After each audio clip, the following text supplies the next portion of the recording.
हरे कृष्णा। सभी भक्तों का स्वागत है और हम चर्चा कर रहे हैं महान गौड़ीय वैष्णवाचार्य श्रील गोपाल भट्ट गोस्वामी जी के पावन जीवन चरित्र के ऊपर। ये तीसरा भाग है। अभी तक 2 भाग हो चुके हैं। पिछले 2 भागों में हमने देखा कि कैसे जो श्रीरंगम का मंदिर है वो भारत का सबसे प्राचीनतम, सबसे विशाल मंदिर है। उस मंदिर का हमने गुणगान किया, उसकी प्राचीनता के विषय में जाना, उसकी जो हिस्ट्री है, उसकी जो कहानी है, उसके विषय में हमने जाना कि कैसे जब श्री ब्रह्मा जी का प्रादुर्भाव होता है, श्री नारायण स्वयं अपने हृदय से प्रकट कर कर इन विग्रहों को जो है ब्रह्मा जी को देते हैं। जब ब्रह्मा जी की उत्पत्ति हुई थी, जब सृष्टि का निर्माण हुआ था, सोचिए तब से ये विग्रह हैं। और फिर हमने देखा कि कैसे अभी ये विग्रह जो है श्रीरंगम में है, आज भी उनकी उसी प्रकार जो भव्य तरीके से पूजा अर्चना चल रही है। और फिर हमने देखा कि 15वीं शताब्दी में श्री वेंकट भट्ट जो थे, उनका परिवार जो था वो वहाँ पे एक तरह से मुख्य पुजारी के रूप में सेवा कर रहे थे। और उनके घर में जो है किस तरह से एक बहुत ही तेजस्वी बालक का जन्म होता है। हमने देखा कि कैसे वे स्वयं जो हैं गुणमंजरी के अवतार थे, उनकी बाल लीलाएं देखी। और फिर हमने देखा कि कैसे श्रीमन महाप्रभु जो हैं, जब वो दक्षिण भारत की यात्रा पर निकले थे तो अलग अलग स्थानों से होते हुए वो श्रीरंगम पहुंचते हैं। वहाँ पे जो श्री वेंकट भट्ट हैं वो उनका अपने घर में स्वागत करते हैं। और फिर चतुर्मास प्रारंभ हो जाता है और महाप्रभु उन्हीं के घर पे जो है 4 महीने रहते हैं। और श्री वेंकट भट्ट को ये सौभाग्य प्राप्त होता है कि महाप्रभु की लगातार 4 महीने जो है सेवा कर सकें, उनका संग प्राप्त कर सकें। और हमने देखा था कि सबसे बड़ी लॉटरी तो गोपाल भट्ट गोस्वामी जी की निकलती है। वो किस तरह से साई की तरह महाप्रभु के साथ हर वक्त उनके संग रहते थे, 24 घंटे महाप्रभु जी के साथ में रहते थे, उनकी सेवा करते थे। तो अब 4 महीने पूरे हो चुके हैं, महाप्रभु जाने को हैं। उससे पहले महाप्रभु जो है ये विचार करते हैं कि क्यों ना वेंकट भट्ट के ऊपर विशेष कृपा की जाए, क्योंकि 4 महीने साथ में रहे हैं। वेंकट भट्ट और महाप्रभु जी का बहुत ही मैत्री संबंध है। हालांकि जो वेंकट भट्ट हैं वो जानते हैं कि श्रीमन महाप्रभु जी जो हैं स्वयं राधा कृष्ण मिलित तनु श्री अवतार हैं, लेकिन फिर भी महाप्रभु जी के साथ उनके बहुत घनिष्ठ संबंध बन जाते हैं। महाप्रभु विचार करते हैं कि उनके ऊपर विशेष कृपा की जाए। और फिर हमने डिस्कस किया कि कैसे महाप्रभु एक बार मजाक में उनसे बोलते हैं कि तुम्हारी जो लक्ष्मी जी हैं, क्योंकि जो श्री वेंकट भट्ट थे वो श्री संप्रदाय में दीक्षित थे, लक्ष्मी नारायण के उपासक थे। तो महाप्रभु उनसे पूछते हैं कि तुम्हारी जो लक्ष्मी जी हैं वो तो नारायण की पत्नी है, तो फिर हमारे कृष्ण के पीछे क्यों भागती हैं उनकी रास में क्यों भाग लेना चाहती हैं। तो उसके ऊपर हमने बहुत विस्तार से चर्चा करी थी कि उसके क्या कारण थे। और शरणागति, असल में शरणागति का गहराई से अगर हम समझे तो क्या मतलब है, तो उन सब के ऊपर हमने तत्व विचार किया था। और उसके आगे की जो चर्चा है वो हम इस वीडियो में करेंगे। पिछले 2 वीडियोस जो हैं अगर किसी ने नहीं देखे हैं तो उसका लिंक मैं यहाँ ऊपर भी दे दूंगा, नीचे फर्स्ट कमेंट और डिस्क्रिप्शन में दे दूंगा, आप कृपया वो देख सकते हैं। और इस भाग में उससे आगे की कथा हम प्रारंभ करते हैं। हरि बोल, हरे कृष्णा।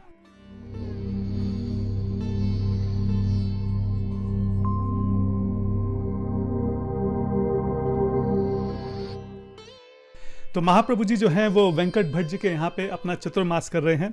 और पिछली बार हमने चर्चा करी थी कि कैसे जब महाप्रभु कई बार विश्राम करा करते थे तो हमारे जो छोटे से गोपाल हैं वो महाप्रभु जी के बगल में बैठ जाया करते थे। कभी उनके चरण दबाया करते थे, कभी बहुत धीमी धीमी आवाज़ में जो है उनको भजन सुनाया करते थे, कभी टकटकी लगाए बस उनको निहारते रहते थे और कभी क्या करते थे, कभी जो कृष्णदास है जो महाप्रभु जी के सेवक थे, कभी जो है उनके पास बैठा करते थे और उनके पास बैठ के जो महाप्रभु की नवदीप लीलाएं हैं उनको सुना करते थे। कैसे महाप्रभु का प्राकट्य होता है, कैसे जगाई मगाई का उद्धार होता है, महाप्रभु की जो भी लीलाएं हैं उनको सुना करते थे। वो सुनते थे कि कैसे महाप्रभु जो हैं अपने परिकरों के साथ जो है नगर संकीर्तन करा करते थे, कैसे नित्यानंद प्रभु जी के साथ नगर संकीर्तन करा करते थे, कैसे शिवास ठाकुर के जो आंगन में है पूरी पूरी रात कीर्तन चला करता था। और ये सुनते सुनते जो है गोपाल को बहुत विरह जो है वो उत्पन्न होने लगा। वो सोचने लगे कि मेरा जन्म पहले क्यों नहीं हुआ, मेरा जन्म नवदीप में क्यों नहीं हुआ, मैं क्यों महाप्रभु की उन लीलाओं को नहीं देख पाया, मैं अब क्यों उस नवदीप निहारी के जो सुंदर मुख है जिसमें उनके बड़े बड़े केश थे, मैं उसको क्यों नहीं देख पाया। क्या मैं उनको कभी नहीं देख पाऊंगा, क्या मैं नवदीप बिहारी की नवदीप की लीलाओं के दर्शन कभी नहीं कर पाऊंगा। इस तरह से बहुत ज़्यादा विचार करने लगे। और धीरे धीरे धीरे धीरे ये जो विरह है, ये जो तड़प है कि मुझे नवदीप बिहारी के दर्शन करने हैं, मुझे नवदीप की लीलाओं को देखना है ये जो तड़प है ये बढ़ती जा रही थी। एक बार की बात है, जो गोपाल हैं वो बहुत ज़्यादा विरह महसूस कर रहे थे। नवदीप बिहारी से विरह महसूस कर रहे थे। भगवान के गौरांग महाप्रभु का जो नवदीप का रूप है, उसके दर्शन ना होने के कारण जो है उनको बहुत कष्ट हो रहा था, बहुत दुख में थे। और उनकी आंखों से आंसू बहने लगे कि मैं कभी उन लीलाओं के दर्शन नहीं कर पाऊंगा। और धीरे धीरे जो है रोते रोते जो है उनको उनकी आंख लग जाती है, उनको निद्रा आ जाती है। अब निद्रा में क्या होता है कि महाप्रभु जो हैं अपनी पूरी नवदीप की लीलाएं जो हैं वो गोपाल के सामने प्रकट कर देते हैं। और जो गोपाल हैं पूरी नवदीप की लीला महाप्रभु से प्राकट से लेकर आगे तक सारी नवदीप की लीलाओं के जो हैं दर्शन करते हैं। कई बार हम देखते हैं कि जैसे सिनेमा में कोई नायक होता है, उसका जो पूरा जीवन होता है वो 3 घंटे के अंदर वहाँ पे दिखा देते हैं। इसी तरह एक रात के अंदर जो है गोपाल ने वहाँ पे पूरी नवदीप लीलाओं के जो हैं दर्शन किए थे। उन्होंने देखा कि कैसे फाल्गुन पूर्णिमा के दिन जो है महाप्रभु जी का प्राकट्य होता है। उनकी बाल लीलाओं के दर्शन करे कि कैसे छोटे से महाप्रभु जो हैं वो रोया करते थे, छोटे से निमाई जो हैं वो रोते थे। अगर कोई हरिनाम संकीर्तन नहीं करता था तो रोना शुरू कर देते थे। और जितनी देर हरिनाम संकीर्तन चलता था केवल उतनी देर चुप रहते थे, वरना फिर से रोना शुरू कर देते थे। तो वो सारी लीलाएं देखते हैं कैसे वो छोटी छोटी कभी भोग की चोरी करते हैं सबके हृदय को हरने के लिए, और फिर जो है बहुत मासूम सा मुस्कान सा चेहरा बनाकर जो है सबको मोहित कर लेते थे। कैसे अनंत शेष जो हैं वो महाप्रभु जी के दर्शन के लिए आए थे। कैसे गंगा के तट पर जो है छोटे से निमाई अलग अलग लीलाएं करते थे। अपने सखाओं के साथ, अपने मित्रों के साथ, कभी गोवर्धन लीला कर रहे हैं, कभी रास लीला कर रहे हैं, कभी भगवान श्री कृष्ण की कोई और लीला जो है करा करते थे। कैसे अपने मित्रों के साथ वो खेला करते थे। कैसे उनकी विद्या होती है, कैसे वो न्याय में, व्याकरण में, तर्क में जो है बहुत बड़े पंडित बन जाते हैं।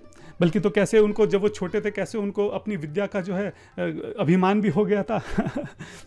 कैसे दिग्विजय पंडित को जो है वो परास्त करते हैं। कैसे ईश्वरपुरी से जो है वो दीक्षा लेते हैं। कैसे शिवास आंगन में जो पूरी पूरी रात जो है कीर्तन चला करता था। कैसे जो है महाप्रकाश लीला जो है वो होती है। कैसे चांद कादी का उद्धार होता है। कैसे जगाई मगाई का उद्धार होता है। कैसे एक बार जो एक चोर है वो आता है उनके आभूषणों को चुराने के लिए, उनके साथ वहाँ पर क्या लीला होती है। कैसे पहले लक्ष्मी प्रिया जी के साथ उनका विवाह होता है, बाद में विष्णु प्रिया जी के साथ उनका विवाह होता है। कैसे सची माता का जो वात्सल्य भाव था, कितना प्रेम था, उसके विषय में बात होती है। और अंत में महाप्रभु जी जो है किस प्रकार से संन्यास लेते हैं और सारे नवद्वीप वासियों को रोता, बिलखता, तड़पता छोड़कर जो है नवद्वीप को छोड़कर जो है जगन्नाथपुरी जो है वहाँ पे चले जाते हैं। तो सारी लीलाएं जो हैं, जो हमारे गोपाल भट्ट गोस्वामी हैं उस रात को उन सब लीलाओं के दर्शन करते हैं।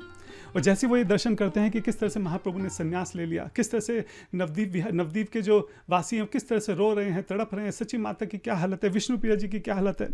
अचानक से उनकी आंखें खुल जाती हैं, एकदम से भागकर उस कक्ष में जाते हैं जहाँ पे महाप्रभु विश्राम कर रहे थे। और क्या देखते हैं कि महाप्रभु भी उस वक्त जो है बैठे हुए हैं, आंखें बंद करके बैठे हुए हैं। गोपाल जो है भाग कर जाते हैं और महाप्रभु के चरणों में अपना सर रख देते हैं और बहुत तेज तेज वहाँ पे रोना शुरू कर देते हैं। कहते हैं महाप्रभु आप मेरे पर कृपा कीजिए, आप मेरे पर कृपा कीजिए। जब तक आपकी कृपा नहीं होगी आपके तत्व को कोई समझ नहीं सकता, आपके स्वरूप को कोई समझ नहीं सकता, आपकी महिमा को कोई समझ नहीं सकता। हाँ, किसी साधारण जीव के अंदर इतनी क्षमता नहीं है कि वो आपको समझ सके। जब आपकी कृपा होगी तभी वो आपको समझ सकता है। आप मेरे पर कृपा कीजिए। अब बताइए कि आप कौन हैं। हाँ, आप कौन हैं महाप्रभु। हाँ, मैं सिर्फ आपका हूँ। मैं ना और किसी को जानता हूँ, ना और किसी को जानने की मेरी इच्छा है। हाँ, मैं केवल आपका हूँ। मुझे अपना लीजिए, मुझे अपना समझ लीजिए। हाँ, और मुझे अपने दर्शन दीजिए। मुझे बताइए कि आप कौन हैं। तो इस तरह से जो गोपाल हैं वो महाप्रभु के श्री चरणों में अपना सर रखकर जो है उनसे प्रार्थना कर रहे होते हैं, रो रहे होते हैं। और फिर जैसे ही वो अपना सर ऊपर उठाते हैं तो क्या देखते हैं, वो देखते हैं कि वहाँ पे सन्यासी गौर नहीं विराजमान है, वहाँ पे नवदीप विहारी गौर विराजमान है। वो एकदम टकटकी लगाए उनका सुंदर मुख को देखते रह जाते हैं। कैसे जो हैं उनके लंबे घुंघराले काले जो हैं केश हैं, कैसे सुंदर चेहरा है, कैसे दोनों हाथ जो हैं ऊपर उठे हुए हैं, कैसे वो हरि बोल बोल रहे हैं। वो उनके सुंदर चेहरे को निहारते रहते हैं। फिर से उनके श्री चरणों में अपने सर रख देते हैं और फिर जैसे ही अपना सर ऊपर उठाते हैं तो क्या देखते हैं, अब की बार गौर चंद्र नहीं है, गौर सुंदर नहीं है, अब की बार श्याम सुंदर हैं, अब की बार नवदीप विहारी नहीं है, अब की बार वृंदावन विहारी हैं। श्याम सुंदर के रूप में जो है गौरांग महाप्रभु उनको अपने दर्शन देते हैं। कैसे उनके हाथ में जो है बांसुरी है, कैसे मोर पंख लगा हुआ है। हाँ, कैसे वो वृंदावन में जो है विहार कर रहे हैं। फिर से वो उनके चरणों में अपना सर रखते हैं। अब तो कई बार श्याम सुंदर, कई बार गौर सुंदर, कई बार नवदीप विहारी, कई बार जो है वृंदावन विहारी। हाँ, कविराज जी वो क्या लिखते हैं, कविराज नहीं सॉरी श्री भक्ति रत्नाकर में क्या लिखते हैं, नरहरि चक्रवर्ती कहते हैं, गोपाल आइल जानी उल्लास अशेषा, प्रभु होइल श्यामल सुंदर गोपवेशा। श्याम सुंदर गोप वेश में प्रकट हो जाते हैं महाप्रभु। यह देखकर जो गोपाल हैं वो चकित हो जाते हैं। देखिए गोपाल शोभा रही निर्जाने, स्वर्ण वरण अंग हैल सही क्षणे। और फिर दूसरे क्षण वो क्या देखते हैं, उन्होंने नील वर्णीय भगवान को स्वर्ण वर्णिम नवदीप विहारी श्री गौर सुंदर के रूप में देखा। तो कभी श्याम सुंदर, कभी गौर सुंदर। फिर आगे क्या लिखते हैं, चरण पड़िया पुनः चाहे प्रभु पाने, सन्यासी र शिरोमणि देखे सही शने। गोपाल महाप्रभु के चरणों में गिर जाते हैं और उन्होंने आशान्वित होकर महाप्रभु के मुख की ओर पुनः देखा और तब पाया कि महाप्रभु ने सन्यासी रूप ग्रहण कर लिया है। तो महाप्रभु जो हैं अपने सन्यासी रूप से उनको नवदीप बिहारी रूप दिखाते हैं, फिर उनको वृंदावन बिहारी रूप दिखाते हैं, कभी गौर सुंदर, कभी श्याम सुंदर, और बाद में फिर से जो महाप्रभु हैं वो अपना सन्यासी जो रूप हैं वो यहाँ पे गोपाल को दिखाते हैं। और तभी वहाँ पे फिर वेंकट भट्ट जी भी आ जाते हैं और महाप्रभु जो हैं गोपाल भट्ट जी को निर्देश देते हैं, इंस्ट्रक्शंस, पर्सनल इंस्ट्रक्शंस देते हैं। क्या बोलते हैं, पुनः कहे आचरे जाइब वृंदावाना, मिलब दुर्लभ रत्न रूप सनातना। वो कहते हैं कि गोपाल तुम आगे जाके वृंदावन चले जाना और वहाँ पे जो मेरे 2 रत्न हैं रूप सनातन, उनसे मिलना। मोर मनोवृत्ति दाहे प्रकाश करीबे, तोमार शिष्यर द्वारे जगत व्यापी बे। वो बोलते हैं कि आगे जाके तुम्हारे शिष्यों के द्वारा जो है पूरे जगत का उद्धार होगा। अब देखिए हम महाप्रभु जो हैं कैसे एक के बाद एक भविष्यवाणी कर रहे हैं। सबसे पहले क्या बोलते हैं, मिलिब दुर्लभ रत्न रूप सनातन, मेरे जो दुर्लभ रत्न हैं रूप सनातन वो तुमको वृंदावन में मिलेंगे। अब बात यह है कि महाप्रभु तो रूप सनातन से अभी तक मिले ही नहीं महाप्रभु जो है रूप सनातन से वो तो बाद में रामकेली में मिलेंगे, अभी तो महाप्रभु दक्षिण भारत की यात्रा में है। तो जब रूप सनातन से महाप्रभु मिले ही नहीं, महाप्रभु को कैसे पता कि वो मिलेंगे और फिर वो जो है मेरी शरणागति लेंगे और मैं जो हूँ उनको वृंदावन भेज दूंगा इसी तरह दूसरी लाइन में यहाँ पे महाप्रभु क्या बोलते हैं, तोमार शिष्यर द्वारे जगत व्यापी बे, तुम्हारे शिष्यों के द्वारा पूरे जगत का जो है उद्धार होगा। तो महाप्रभु यहाँ पे फिर से संकेत दे रहे हैं कि आगे जाके जो है तुम्हारे शिष्य कौन, हम जानते हैं कि श्रीनिवास आचार्य जो हैं वो गोपाल भट्ट गोस्वामी से आगे जाके दीक्षा लेते हैं और फिर जो श्रीनिवास आचार्य उनके द्वारा क्या ज़बरदस्त तरीके से धुआंधार प्रचार होता है चारों दिशाओं में। तो महाप्रभु आप देख सकते हैं कि यहाँ पे कितनी बड़ी बड़ी जो है भविष्यवाणी कर रहे हैं। और कुछ जो स्कॉलर्स हैं उनका ये भी कहना है कि रूप सनातन से महाप्रभु मिले बाद में थे, लेकिन उससे पहले भी रूप सनातन जी ने महाप्रभु को कई पत्र लिखे थे। तो वो ऑलरेडी आपस में एक दूसरे के टच में थे लेकिन फिर भी यहाँ पर जो है महाप्रभु का प्रभुत्व देख सकते हैं, उनका ऑम्निशंस देख सकते हैं, किस तरह से वो सर्वज्ञ हैं, भविष्य को किस तरीके से वो यहाँ पे बता रहेंगे भविष्य में क्या क्या होगा। इतनी देर में वहाँ पे जो वेंकट भट्ट जी हैं वो भी आ जाते हैं और महाप्रभु जो है वेंकट भट्ट से बोलते हैं कि जो गोपाल है वो मेरा है तुम इसका विवाह मत करना। और गोपाल को इंस्ट्रक्शन देते हैं कि तुम खूब अच्छे से पढ़ाई करना, खूब अच्छे से ज्ञान अर्जित करना, आगे जाके तुम्हारे द्वारा बहुत बड़े बड़े कार्य होने हैं, तुम्हारे शिष्यों के द्वारा बहुत बड़े बड़े कार्य होने हैं, आगे जाके तुम वृंदावन चले जाना, वहाँ पे रूप सनातन का संग लेना और उनके आश्रय में रहकर वहीं पे अपना भजन करना। तो यहाँ महाप्रभु के क्लियर जो है इंस्ट्रक्शंस हैं, पर्सनल इंस्ट्रक्शंस हैं गोपाल भट्ट जी के लिए कि विवाह नहीं करना है, खूब अच्छे से ज्ञान अर्जित करना है और आगे जाकर वृंदावन में जाना है और वहाँ पे रूप सनातन जी का आश्रय लेना है, उनका संग प्राप्त करना है। और इसके बाद महाप्रभु क्या कहते हैं, एत कही गोपालेर करी प्रभु को ले, गोपालेर अंगत सिक्त कैल नेत्र जले, नेत्र के जलों से उसके बाद यह निर्देश देकर उन्होंने गोपाल का आलिंगन किया और अपने नेत्रों से बहते हुए आंसुओं से जो है, अश्रुओं से जो है गोपाल को भिगो दिया। और फिर जो नरहरि चक्रवर्ती हैं वो इस बात के भी संकेत देते हैं कि अगले दिन प्रातः काल में अश्विन पूर्णिमा के दिन जो है महाप्रभु जी जो हैं गोपाल भट्ट गोस्वामी जी को मंत्र दीक्षा देते हैं, गुरु दीक्षा देते हैं। हाँ, और तो जो प्रबोधानंद सरस्वती से थे उनसे जो गोपाल भट्ट गोस्वामी जी हैं उन्होंने सावित्री दीक्षा ली थी, गायत्री दीक्षा भी जिसको बोलते हैं, और महाप्रभु जी ने स्वयं जो है मंत्र दीक्षा, गुरु दीक्षा जो है वो गोपाल भट्ट जी को दी थी।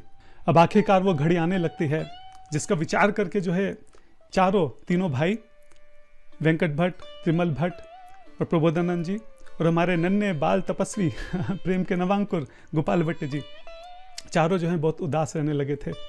वे चारों जानते हैं कि महाप्रभु बहुत जल्दी आगे प्रस्थान करेंगे और बहुत जल्दी जो है उनको वो अग्नि परीक्षा देनी होगी, महाप्रभु से विरह होगा। वो समय कैसा होगा, कैसे वो उसको सहन करेंगे। महाप्रभु के बिना अब जीवन की कल्पना करना मुश्किल है, विशेषकर गोपाल के लिए जिनका एक एक क्षण जो है पिछले 4 महीने से महाप्रभु के साथ बीता है, महाप्रभु के छाया बन के महाप्रभु के साथ रहे हैं। उन्हीं के साथ प्रसाद लेना, उनके साथ कीर्तन में नृत्य करना, आरती करना, कथा कीर्तन, सुबह कावेरी स्नान करना, हर समय महाप्रभु के दर्शन करना, हर समय जो उनको निहारना, टकटकी लगाए देखते रहना, मुस्कुराते रहना। अब गोपाल बिना महाप्रभु के कैसे अपना जीवन जिएंगे, ये विचार करना भी बहुत मुश्किल हो रहा है, कल्पना करना मुश्किल हो रहा है। लेकिन आखिर वो परीक्षा की घड़ी, वो अग्नि परीक्षा की घड़ी जो आ जाती है महाप्रभु जो है विदा लेने लगते हैं और चारों भाई जो हैं, तीनों भाई जो हैं, गोपाल जो है फूट फूट कर रोने लगते हैं। आप सोचिए जो प्रबोधानंद थे वो बहुत बड़े विद्वान थे, मतलब वेदों के ज्ञाता थे, और यहाँ पे कैसे बच्चों की तरह बिलक बिलक कर रो रहे थे, हाँ, कि महाप्रभु आप हमें छोड़ के मत जाइए, आपके बिना हम जी नहीं पाएंगे। और गोपाल वो तो फूट फूट के रो रहे थे, बिलक रहे थे, तड़प रहे थे, जमीन पे लोटपोट हो रहे थे, वो सहन ही नहीं कर पा रहे थे कि बिना महाप्रभु के मेरा जीवन कैसा होगा। जैसे जब सूर्य उदय होता है तो उसके साथ जो कमल है वो भी सूर्य के प्रेम में खिल जाता है लेकिन जब सूर्य अस्त होने लगता है तो बिना सूरज के जो कमल है वो भी सिकुड़ने लगता है। बिल्कुल ठीक इसी प्रकार जो श्रीमन महाप्रभु थे वो सूर्य की तरह जो है श्रीरंगम में उदय हुए थे, और उनको देखकर जो हमारे नन्हे गोपाल हैं किस तरह से वो भी खिल उठे थे। लेकिन जब सूर्य जो अस्त होने वाला है, महाप्रभु से विरह होने वाला है, गोपाल भी बहुत उदास रहने लगे थे। महाप्रभु विदा लेने लगते हैं। महाप्रभु उन चारों को समझाते हैं कि क्यों उनका आगे प्रस्थान करना जरूरी है, वो एक स्थान पर नहीं रुक सकते हैं। महाप्रभु विदा लेते हैं, आगे बढ़ते हैं। तीनों भाई वहीं पे हाथ जोड़कर महाप्रभु को विदाई देते हैं, लेकिन जो हमारे गोपाल हैं उनसे सहन नहीं हो पा रहा था, वो पीछे पीछे महाप्रभु के पीछे पीछे चलते रहते हैं। जैसे गैया है, अगर गैया आगे चलती है उसके पीछे बछड़ा कैसे उसके पीछे पीछे चलता रहता है, बिल्कुल ठीक इसी प्रकार जो गोपाल हैं वो महाप्रभु के पीछे पीछे चलते रहते हैं। काफ़ी आगे जाकर महाप्रभु पीछे मुड़कर देखते हैं, महाप्रभु की भी आंखों में अश्रु थे। गोपाल को इशारा करते हैं कि तुम वहीं रुक जाओ, वापस लौट जाओ। और गोपाल को इशारा करके महाप्रभु फिर से आगे बढ़ते हैं गोपाल जो है वहीं पे मूर्छित होकर गिर जाते हैं और महाप्रभु को दूर से जाते हुए देखते रहते हैं। थोड़ी देर बाद वेंकट भट्ट आते हैं, गोपाल को किसी तरह समझा बुझाकर गोद में उठाकर जो है वापस अपने घर ले जाते हैं। अब गोपाल जो है वो किसी तरीके से अपने आप को संभालते हैं और महाप्रभु जी ने जो उनको निर्देश दिए थे, जो पर्सनल इंस्ट्रक्शंस दी थी, उसके ऊपर वो पूरी तरह से विचार करते हैं और अपना ध्यान पूरी तरह से उसके ऊपर लगाते हैं। महाप्रभु ने क्या कहा था कि बहुत अच्छे से पढ़ाई करनी है, वेदों का अध्ययन जो है बहुत अच्छे से करना है। महाप्रभु ने क्या कहा था कि अपने माता पिता की सेवा करनी है। महाप्रभु ने क्या कहा था कि विवाह नहीं करना है। और क्या कहा था कि जब माता पिता अंतर ध्यान हो जाएं तो तुम्हें वृंदावन जाना है और रूप सनातन का आश्रय लेना है। तो अब जो गोपाल भट्ट जी हैं वो प्रबोधानंद सरस्वती जी का आश्रय लेते हैं, क्योंकि वो बहुत बड़े विद्वान थे, तो उनका आश्रय लेते हैं और अपनी जो पढ़ाई है, वेदांत की पढ़ाई है, उसको प्रारंभ करते हैं। और धीरे धीरे धीरे धीरे धीरे धीरे वो वेदांत में इतना ज़्यादा पारंगत बन जाते हैं कि पूरे भारत में उनकी गिनती जो है बड़े बड़े विद्वानों में होनी शुरू हो जाती है। मुरारी गुप्त तो यहाँ तक लिखते हैं, वो कहते हैं बाल्य क्रीड़ा प्रत्यज्य कृष्ण गायन नर्तन च परम वैराग्य स्नेह मूर्ति मनोरमा महाकवि गीतावाद्य नृत्य अनुपमा। तो वो बोलते हैं कि जो गोपाल भट्ट थे वो केवल व्याकरण, काव्य, अलंकार, वेदांत, इसमें तो वो पारंगत थे ही, लेकिन उसके अलावा वो गाने में, वाद्यन में, यंत्र बजाने में और नृत्य में भी जो है दक्ष थे तो आप सोचिए खाली पढ़ाई में नहीं बल्कि म्यूजिक में, आर्ट्स में, इन सब में भी उन्होंने बहुत पारंगत जो है प्राप्त कर लिया था। आसपास के जो बड़े बड़े विद्वान हैं वो इस बारे में बात करते थे, आश्चर्यचकित रहते थे कि इतना विद्वान कोई कैसे हो सकता है। कोई कहता था कि ये जो है प्रबोधानंद सरस्वती जी का आशीर्वाद है, उनका चमत्कार है कि उन्होंने देखो कैसे गोपाल भट्ट को कितना बड़ा विद्वान बना दिया। कोई कहता है कि नहीं ये किसी मनुष्य के तो बस की बात ही नहीं है, ऐसा लगता है कि स्वयं सरस्वती जी जो हैं उन्होंने आशीर्वाद दिया है, उनकी कृपा है गोपाल भट्ट के ऊपर। नहीं तो ये कैसे संभव है किसी एक व्यक्ति के अंदर इतने गुण हो, किसी एक व्यक्ति के अंदर इतना ज्ञान का भंडार हो इस तरह से जो बड़े बड़े विद्वान थे वो गोपाल भट्ट जी के बारे में इस प्रकार की बातें करा करते थे। और जो गोपाल भट्ट जी हैं वो किस प्रकार का प्रचार करते थे, गौर गुण महिमा ये सर्वत्र प्रकाशे मायावाद खंडन करिए अनायासे। जो गोपाल भट्ट जी हैं वो श्री गौरांग महाप्रभु की महिमा का गान जो है उसका प्रचार करते थे। मायावादियों के विचारों को, जो मायावाद हैं, उनका खंडन करते थे। उनको ध्वस्त करने में जो है उनको विशेष आनंद, विशेष प्रसन्नता प्राप्त होती थी तो इस प्रकार से जो हमारे गोपाल भट्ट गोस्वामी जी हैं वो शास्त्रों में ही नहीं बल्कि कई सारी अलग अलग विद्याओं में जो है उन्होंने पारंगत जो है हासिल कर ली थी। ये देखकर जो माता पिता हैं वेंकट भट्ट जो हैं बहुत प्रसन्न होते थे, बहुत खुश होते थे और धीरे धीरे वो समय आता है जब उनके माता पिता के अंतर ध्यान होने का जो समय है वो निकट आ जाता है। तो भक्ति रत्नागर में लिखते हैं, गोपालेर माता पिता महाभाग्यवान श्री चैतन्य पदे ये सोपिले मन प्राण। जो गोपाल के माता पिता थे वो बहुत भाग्यशाली थे। क्यों भाग्यशाली थे? क्योंकि उन्होंने श्री चैतन्य महाप्रभु के चरण कमलों में सर्वत्र और पूर्णतया जो है अपने आप को समर्पित कर दिया था। तो जो गोपाल जी के पिताजी थे वेंकट भट्ट और जो माता थी सिदम्बा, उन्होंने पूरी तरह से श्री चैतन्य महाप्रभु के श्री चरणों का आश्रय ले लिया था, पूरी तरह से अपना जीवन जो है उनको समर्पित कर दिया था, इसलिए वो बहुत भाग्यशाली थे। अच्छा, जाने से पहले जो है वो गोपाल भट्ट जी को निर्देश देते हैं। क्या निर्देश देते हैं? वृंदावन जायते पुत्रेर आज्ञा दिया, ओ पुत्र अब तुम वृंदावन चले जाओ, दोहे संग गोपन हैला प्रभु स्मरिया। अंत उन्होंने बहुत ही अत्यंत हर्षपूर्वक तरीके से अपने पुत्र को वृंदावन जाने की अनुमति दी और क्या कहा कि तुम महाप्रभु का स्मरण करते हुए इस जगत का पूरी तरह से त्याग कर दो। सोचो, जो माता पिता हैं वो अपने बच्चे को बोल रहे हैं कि इस जगत का त्याग कर दो, संन्यास ले लो, वृंदावन चले जाओ। अब आप सोचिए, जो गोपाल भट्ट हैं, महाप्रभु उनको निर्देश देकर गए थे और उसके बाद वो लगभग 20 साल जो है श्रीरंगम में रहे, अपने माता पिताजी की सेवा करी और दिन रात जो है केवल महाप्रभु का स्मरण करते थे।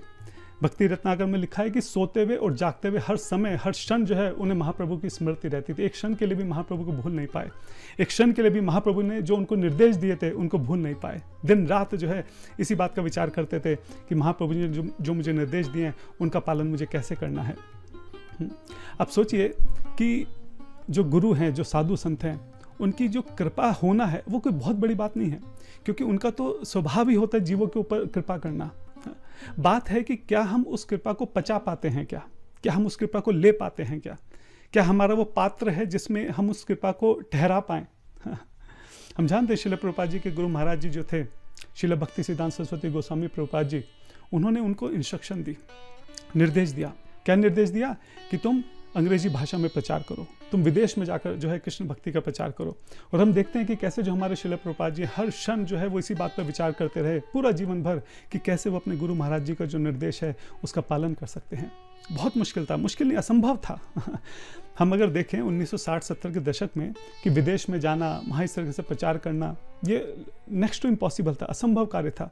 उसके बावजूद हर क्षण उन्होंने इस बात के ऊपर विचार किया कि कैसे वो अपने गुरु के निर्देशों का पालन कर सकें। तो बात वही है, हमें भी अपने गुरु से निर्देश मिलते हैं, वरिष्ठ भक्तों से निर्देश मिलते हैं, पर हम कितना उन निर्देशों का पालन करते हैं। जो कृपा हमारे ऊपर होती है हम उसको कितना जो है अपने पात्र में इकट्ठा करते हैं। कई बार डिवोटीज पूछते हैं कि प्रभु जी हम भक्ति में आगे कैसे बढ़ें, क्या कर सकते हैं।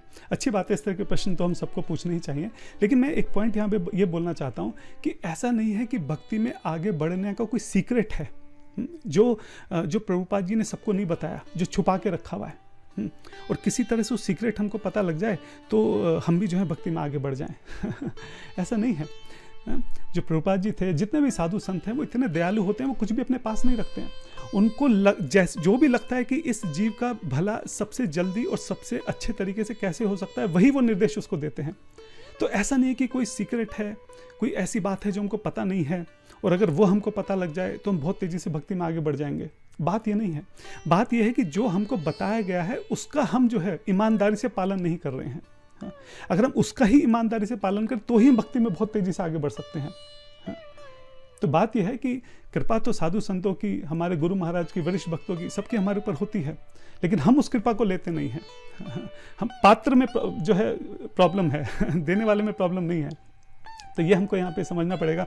गोपाल भट्ट गोस्वामी जी यहाँ पे दिखा रहे हैं कि किस तरीके से महाप्रभु तो निर्देश दे के चले गए, उसके बाद 20 सालों तक दिन रात प्रति क्षण उन्होंने जो महाप्रभु ने जो निर्देश दिया उसका उन्होंने स्मरण करा है, उसका उन्होंने पालन करा है। अब हम यहाँ पे प्रबोधानंद सरस्वती जी के विषय में बात कर ही रहे हैं, तो एक बात मैं यहाँ पे और स्पष्ट करना चाहता हूँ कि कुछ बातों के लेके प्रबोधानंद सरस्वती और प्रकाशानंद सरस्वती को लेके कुछ कन्फ्यूजन है, कुछ डिबेट है। जो वेंकट भट्ट के भाई हैं प्रबोधानंद सरस्वती और जो प्रकाशानंद सरस्वती है, बनारस में जिनकी महाप्रभु जी के साथ डिबेट हुई थी, जो अद्वैतवादी हैं, क्या ये एक ही व्यक्ति हैं या ये अलग अलग व्यक्ति हैं? इस बात को लेकर थोड़ा डिबेट है, थोड़ा कन्फ्यूजन है। कुछ परंपराओं में ये मान्यता है, एक्चुअली जो अद्वैत प्रकाश ग्रंथ है उसमें इस बात के संकेत मिलते हैं। उसके आधार पर कुछ परंपराओं का ऐसा मानना है कि जो प्रबोधानंद सरस्वती हैं, वेंकट भट्ट के जो भाई हैं, यही आगे जाके अद्वैत सिद्धांत को धारण कर लेते हैं और यही जो है प्रकाशानंद सरस्वती बनते हैं।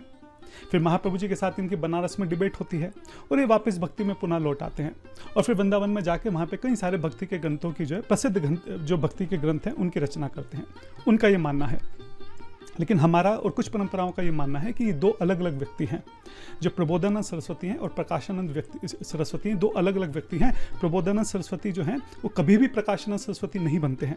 प्रबोधानंद सरस्वती जो हैं वो डायरेक्ट वृंदावन जाते हैं और वहाँ पे भक्ति करते हैं, भजन करते हैं और ग्रंथों की रचना करते हैं। ठीक है, अब आप ये देखिए कि हम अपनी बात को कैसे प्रमाणित सिद्ध करते हैं। एक तो डॉक्टर SKD हैं, ये बहुत प्रतिष्ठित विद्वान हैं जिन्होंने गौड़िया हिस्ट्री के ऊपर काफ़ी रिसर्च करी है। उन्होंने इस बात को माना है और बहुत स्पष्ट रूप से कहा है कि प्रबोधानंद सरस्वती और प्रकाशानंद सरस्वती जो हैं ये दोनों अलग अलग व्यक्ति हैं, ये एक व्यक्ति नहीं है। दूसरी बात, हमारे जो परम गुरु हैं श्रील ऐसी भक्तिवेदांत स्वामी महाराज श्रील प्रभुपाद जी, उन्होंने बहुत स्पष्ट रूप से इस बात को बोला है कि ये दोनों अलग अलग व्यक्ति हैं। मैं आपको रेफरेंस देता हूँ, मध्य लीला 17वां chapter 104 verse, 17th chapter 104 verse, purport last जो पैराग्राफ है उसमें श्रील प्रभुपाद जी लिखते हैं, some people falsely claim that Prakashananda Saraswati later became known as Prabodhanand Saraswati, but this is not a fact.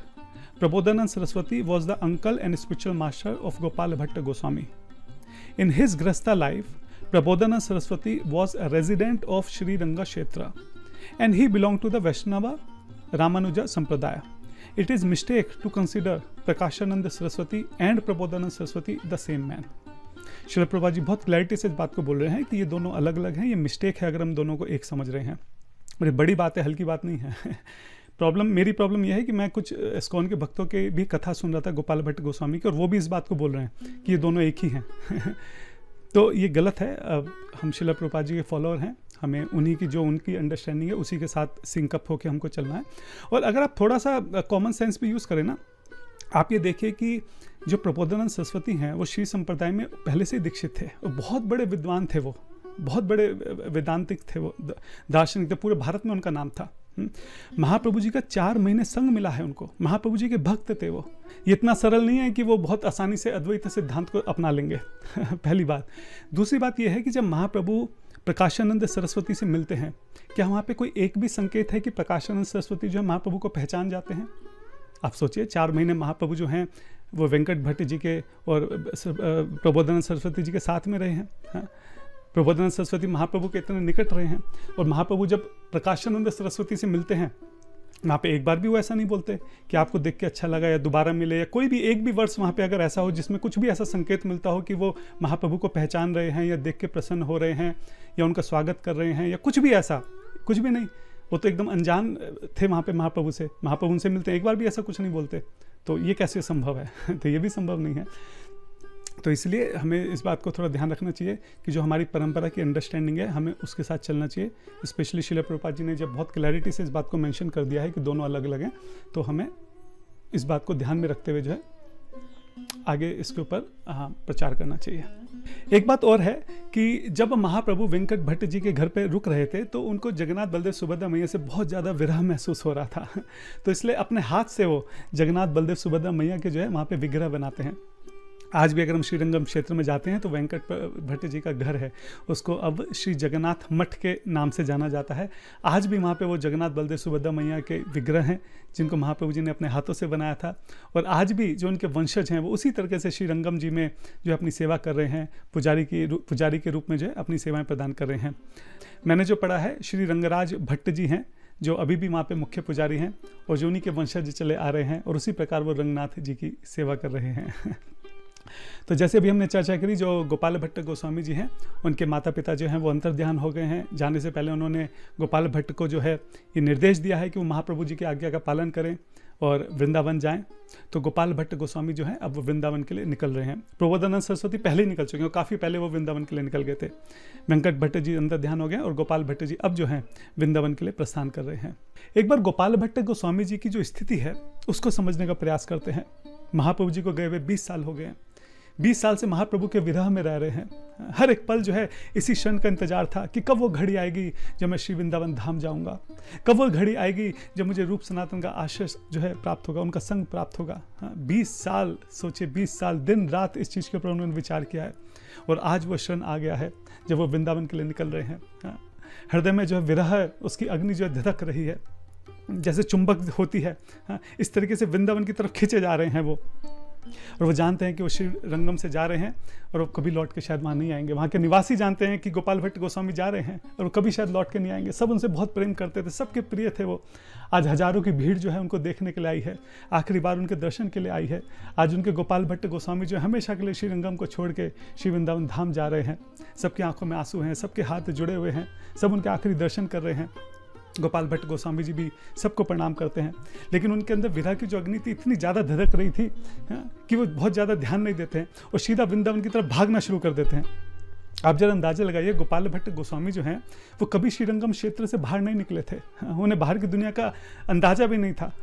उनको नहीं पता था कि वृंदावन किस तरफ है, उनको नहीं पता था कि रास्ते में किस प्रकार के जंगल पड़ने वाले हैं, घने जंगल पड़ने वाले हैं, किस प्रकार के हिंसक पशु जो हैं उनको मिलने वाले हैं, कहाँ रहेंगे, क्या खाएंगे, क्या करेंगे, कैसे करेंगे, किसी चीज़ का भान नहीं था। अपने साथ ऐसा नहीं कि सोने की अशर्फियाँ लेकर निकले थे, खाली हाथ, केवल हाथ में उनकी माला थी और तन के ऊपर एक कपड़ा था। उस स्थिति में जो है वहाँ से निकल गए थे। ऐसा नहीं था कि श्रीरंगम से बाहर निकले तो उबर कैब बुक कर रखी है, एकदम उबर कैब खड़ी है, उबर कैब में बैठ के जो है सीधा एयरपोर्ट गए हैं।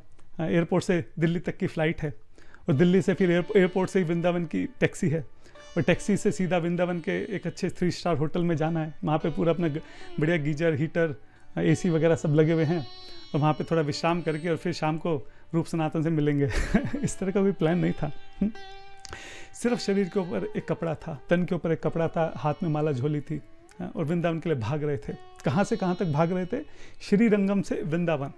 अभी मैं जरा गूगल मैप करके देख रहा था, 2500 किलोमीटर का सफ़र है।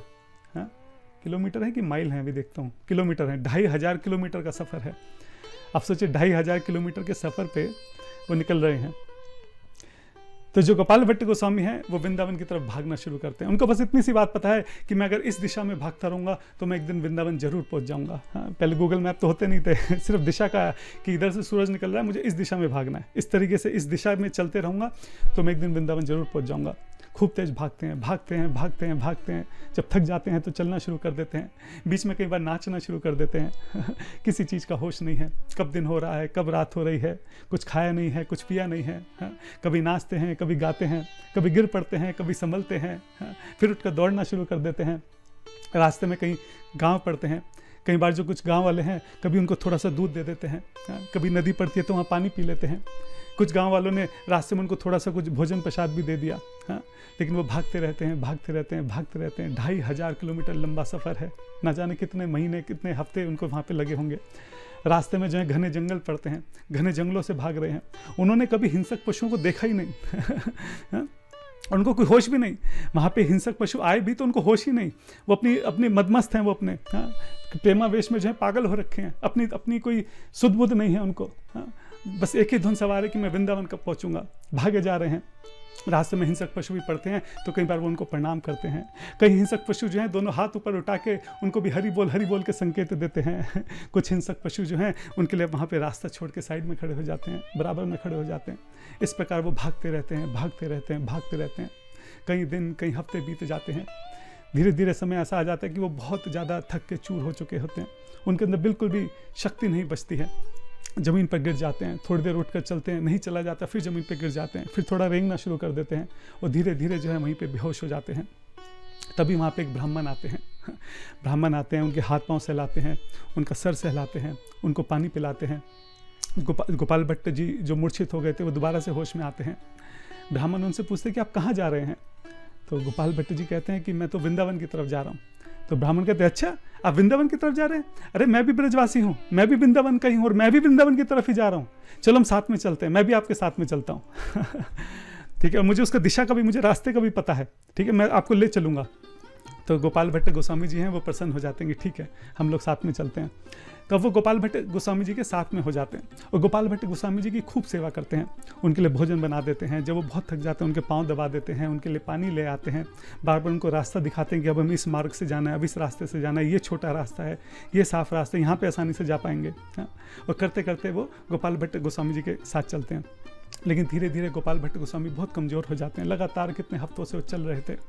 करते करते वो एक बार फिर से मूर्छित हो जाते हैं और अपनी मूर्छित अवस्था में वो क्या देखते हैं कि वो जो ब्राह्मण है अचानक से देखते हैं कि उस ब्राह्मण का जो वर्ण है वो नील वर्ण का हो चुका है। उस ब्राह्मण के सर पे जो है मोर का पंख लगा हुआ है। उस ब्राह्मण ने जो है पीताम्बर कपड़े पहने हुए हैं। वो समझ जाते हैं कि ब्राह्मण और कोई नहीं, मेरे श्याम सुंदर हैं। ब्राह्मण कहता है, पहले तो वो ब्राह्मण से माफ़ी मांगते हैं कि आप मुझे माफ़ कर दीजिए, मैं आपको पहचान नहीं पाया। हाँ, मुझे समझ नहीं आ रहा कि मैं आपसे कैसे सेवा ले सकता हूँ, मैं इस योग्य नहीं हूँ कि मैं आपसे सेवा करूँ, आप मुझे क्षमा कर दीजिए कि मैं आपको पहचान नहीं पाया। तो वो ब्राह्मण कहता है कि मैं निरंतर अपने भक्तों द्वारा नियंत्रित रहता हूँ। जो एकाग्रचित होकर मेरा चिंतन करते हैं उन्हें मुझे प्राप्त करने में कोई कठिनाई नहीं होती है। जो सर्वस्व त्याग कर केवल मेरी शरण लेते हैं, मैं व्यक्तिगत रूप से उनका पालन करता हूँ। आप मेरे परम प्रिय हैं और भविष्य में आप मेरे लिए समाज की सेवा करेंगे। मैं आपको अपना ज्ञान प्रदान करने के लिए महाप्रभु के रूप में आया था। श्याम सुंदर बोल रहे हैं कि महाप्रभु के रूप में मैं ही आया था और मैंने ही आपको अपने वृंदावन में बुलाया है। इस कलयुग में आपके अतिरिक्त भक्ति का सार भला और कौन समझ सकता है और कौन बताने वाला है। आपने अपने परिवार और समस्त इच्छाओं को त्याग कर निष्ठापूर्वक मेरी शरण ली है। मेरे अतिरिक्त और कौन आपका पालन कर सकता है। यदि मैं अपने भक्त की सेवा के लिए आऊं तो इसमें आश्चर्य की बात क्या है। प्रेम का सूत्र मुझे बांधता है और मैं अपने प्रेमियों का सेवक हूं। मैं अपने भक्तों की सेवा स्वीकार करने में कभी संकोच नहीं करता। उसी तरह आपको मेरी सेवा स्वीकार करने में कभी संकोच नहीं करना चाहिए। अब आप वृंदावन में रहिए और इस जगत में सभी बद्ध जीवात्माओं को उनके कल्याण के लिए भक्ति का उपदेश दीजिए। यह आपका मेरे लिए यह आपके लिए मेरा आशीर्वाद है। तो वहाँ पे जो श्याम सुंदर हैं उनको बोलते हैं कि किस तरह वो अपने भक्तों के अधीन रहते हैं, किस तरह से गोपाल भट्ट जो हैं उनके बहुत प्रिय हैं और गोपाल भट्ट को निर्देश देते हैं कि आप जन कल्याण के लिए जो है सबको कृष्ण भक्ति का, गौर भक्ति का जो है संदेश दीजिए। हाँ, तभी जो गोपाल भट्ट गोस्वामी जी हैं एकदम से वो होश में आ जाते हैं। होश में आके वो चारों तरफ उस ब्राह्मण को ढूंढते हैं, इधर भागते हैं उधर भागते हैं, कहीं उनको ब्राह्मण नहीं मिलता है। जो श्याम सुंदर उस ब्राह्मण के रूप में आए थे अब वो अंतर ध्यान हो चुके थे। काफ़ी देर बैठ के वहाँ पे गोपाल भट्ट जी जो क्रंदन करते हैं कि ये कैसा हो सकता है, ये कैसे संभव है कि भगवान जो है मेरी सेवा कर रहे थे, मैं स्वयं भगवान से सेवा ले रहा था। हाँ, फिर वो चारों तरफ देखते हैं तो उनको वृंदावन दिखाई देता है। उनको आभास होता है कि वो यमुना नदी, श्री यमुना नदी जी के बराबर में बैठे हुए हैं। जैसे वो यमुना नदी जी के दर्शन करते हैं ऐसा लगता था कि मानो रेगिस्तान की धरती जो कि खूब न जाने कब से सूखी हुई है, वहाँ पर बारिश शीतल जो है वर्षा होने लगती है। हाँ, उनका हृदय जो है एकदम प्रफुल्लित हो जाता है, आनंद से भर जाता है। वो चारों तरफ जो है वृंदावन को निहारने लगते हैं। 20 साल से इस श्री वृंदावन धाम के लिए तड़प रहे थे। यहाँ तक पहुँचने के लिए दिन रात एक एक क्षण जो है इस विरह में जी रहे थे कि कब मुझे श्री वृंदावन धाम के दर्शन होंगे। और आज वो यमुना नदी के किनारे बैठे श्री वृंदावन धाम को चारों तरफ से निहार रहे हैं। वो देख रहे हैं कि कैसे वहाँ पे जो है बहुत सुगंधित वृक्ष हैं, लताएँ हैं, पताएँ हैं, फल हैं, फूल हैं। गोपाल भट्ट जी सुंदर सुंदर पशु पक्षियों को वहाँ पे देख रहे थे, कैसे वहाँ पे मोर नाच रहे हैं, कैसे जो तोते हैं वो राधा कृष्ण का गुणगान कर रहे हैं। हाँ, किस तरह से तालाब में जो है खिले हुए कमल के पुष्प जो हैं वो हैं। हाँ, और इस अभूतपूर्व अविश्वसनीय जो सौंदर्य है उसको देख के जो गोपाल भट्ट गोस्वामी हैं उनके अंदर अष्ट सात्विक विकार जो हैं वो उत्पन्न हो जाते हैं। उनके प्रेम अश्रु बहने लगते हैं, पूरा शरीर कंपन होने लगता है। वो जमीन पे ब्रज रज है उसमें लोटपोट होने लगते हैं। सर्व समाधान करी उदासीन हैना, वृंदावन आइलेन प्रेम मत हैना। वृंदावन आने के बाद प्रेम मत में जो है गोपाल भट्ट गोस्वामी पागल हो जाते हैं, कृष्ण प्रेम में पागल हो जाते हैं, खुशी से झूमने लगते हैं, नृत्य करने लगते हैं, ब्रज की रज में लोटपोट होने लगते हैं। तो हमारे गोपाल भट्ट गोस्वामी जी श्री वृंदावन धाम पहुंच चुके हैं। बहुत जल्दी वो श्री रूप सनातन जी से के दर्शन करेंगे, उनका सानिध्य प्राप्त करेंगे, उनका संग लेंगे, उनका आश्रय लेंगे। हाँ, और फिर हम देखेंगे कि आगे जाके कैसे गोपाल भट्ट गोस्वामी जो हैं किस प्रकार भजन करते हैं। एक दिन में 8 पहर होते हैं, 8 में से 7 पहर जो है वो भजन करा करते थे। हाँ, किस तरह से गुफा के अंदर जाकर, मतलब जमीन खोद के अंदर गड्ढा बना रखा था, वहाँ बैठकर वो भजन करते थे। वहाँ ना प्रकाश आता, वहाँ पे ना कोई लाइट आती थी, सांस हवा तक नहीं आती थी, सांस लेना मुश्किल ऐसी जगह पे। आज भी वो गुफा है जहाँ पे वो भजन करा करते थे। किस तरह से उन्होंने वहाँ भजन करे हैं, किस तरह से उन्होंने वहाँ पे श्री राधा रमन जी को जो है वहाँ पे प्रकट किया है। आगे की लीलाएं जो हैं हम अन्य भाग में सुनेंगे। यहाँ पे आप विराम देते हैं। श्री राधा रमन लाल की जय हो, श्री गोपाल भट्ट गोस्वामी महाराज की जय हो, श्रील प्रभुपाद जी की जय हो, समस्त गुरुवर्ग की जय हो, समस्त साधु संतों की जय हो, समस्त वैष्णवाचार्यों की जय हो। हरे कृष्णा।